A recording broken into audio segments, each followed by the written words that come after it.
Nurses wamehamia, wengine wametoka. Sasa wale wachache ambao wamepaki wanafanyishwa kazi nzito sana.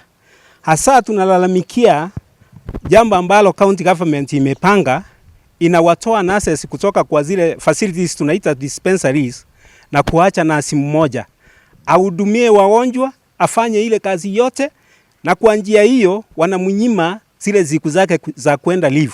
Hata wakati amefiwa na mtu wa ndani wa familia haezi akaenda. Sasa itabidi kwamba hiyo facility ipate kufungwa.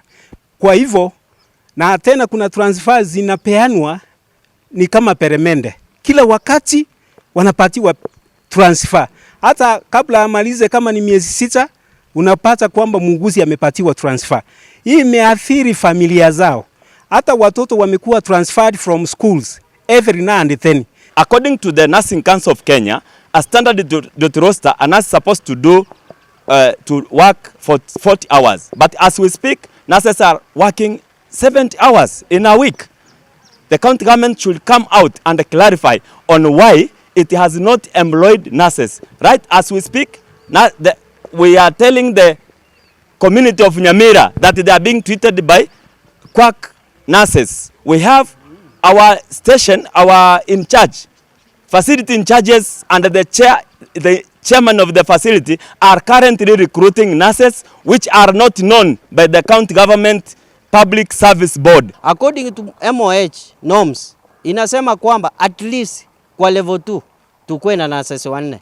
But at the moment it is a favor that tunafanya, we sacrifice ourselves.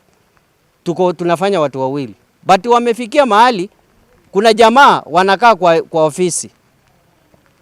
Wanaamuka asubuhi, sijui ni ndoto, wanakuwa kwa ndoto, wanaamuka, wanaanza kupiga watu transfer, wanaacha mtu mmoja kwa facility. How can you work? So we are telling the county government of Nyamira, if the county government of Nyamira is not working, wacha ikuwe dissolved, tujua hatuna county government of Nyamira, instead watu hapa ni kupita they are affecting other people's welfare.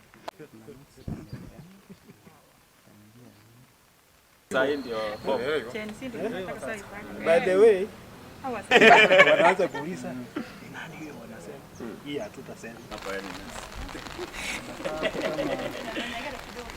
Mtu amepisa. Sasa wakarudi sasa.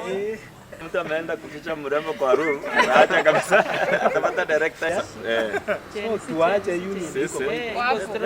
Tunataka young generation wanafaa kupewa hizo. yeah, so